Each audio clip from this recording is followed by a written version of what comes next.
And I'm starting with some pancetta, which means Italian bacon. And this is what it looks like when you go to buy it in either a grocery store, or you can get this in, obviously, in an Italian deli. And this is unsmoked bacon. Now, if you can't find this, then you could use regular bacon.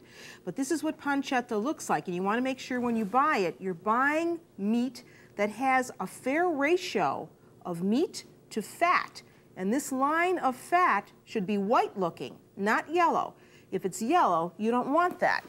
So then I diced it up and I put it in a pan without any additional fat. And now it's crispy enough for me to take out.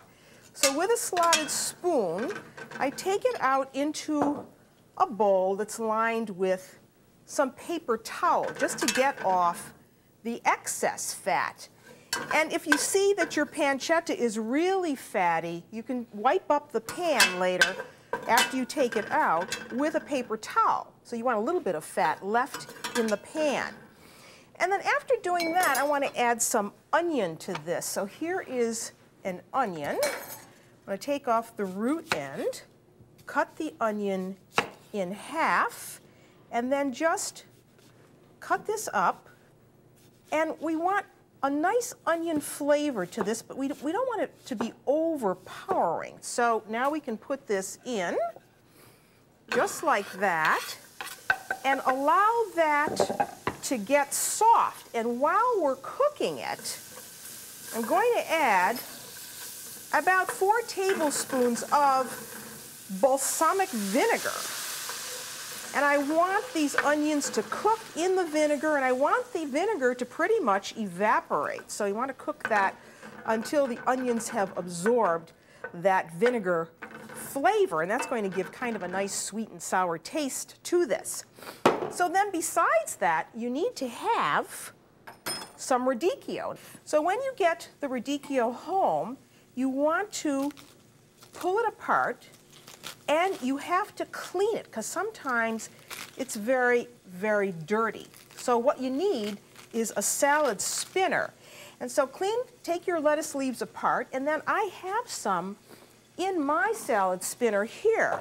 And all I did was fill my salad spinner with water to get out any excess dirt, and I let the leaves soak for a while. Then I take the basket out, dump out the water, put the salad greens with the basket back in the spinner, and then I spin. This is the fun part.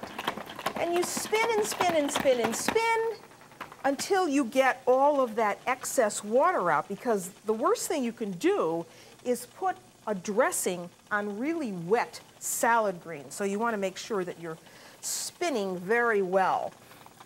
And then you simply take the top off, and there are your greens, all nice and fairly dry. Then you can take them out and put them into a salad bowl. And here we want to take these and we want to break them up a little bit.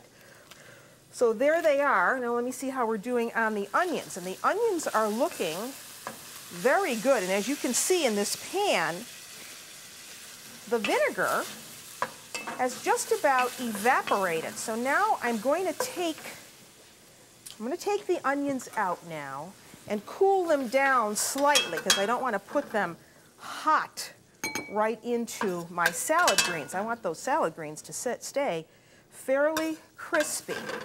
But these are delicious. You can just eat this the way it is without a salad. It's absolutely wonderful. So there are the onions. So now we have the pancetta, we've got the onions, we've got our salad greens, and there's only one other thing that we need to do, and that is to shave some good Parmigiano Reggiano cheese. And I mean the real thing. So when you go to the store, you want to look on the rind to make sure that it says Parmigiano Reggiano. This is a cheese that comes from Emilia-Romagna. And if you take a vegetable peeler, you can make very nice long shavings of the cheese. This is a cow's milk cheese, and it has a really wonderful nutty flavor. And cheese like this, and all cheese really, should be eaten at room temperature. So give yourself some really nice long curls. So here is that crisped up pancetta. I'm going to put it right in there. And the onions go in over the top. I'm going to give that a little bit of a toss. A little bit of a toss. And add a little bit of extra virgin olive oil. You should always use extra virgin olive oil for salads. And this is the olive oil that comes from the very first pressing of the olives. And now a little bit of salt, a pinch of pepper, and all we have to do is put on those shavings of Parmigiano Reggiano cheese, and you have a salad like no other.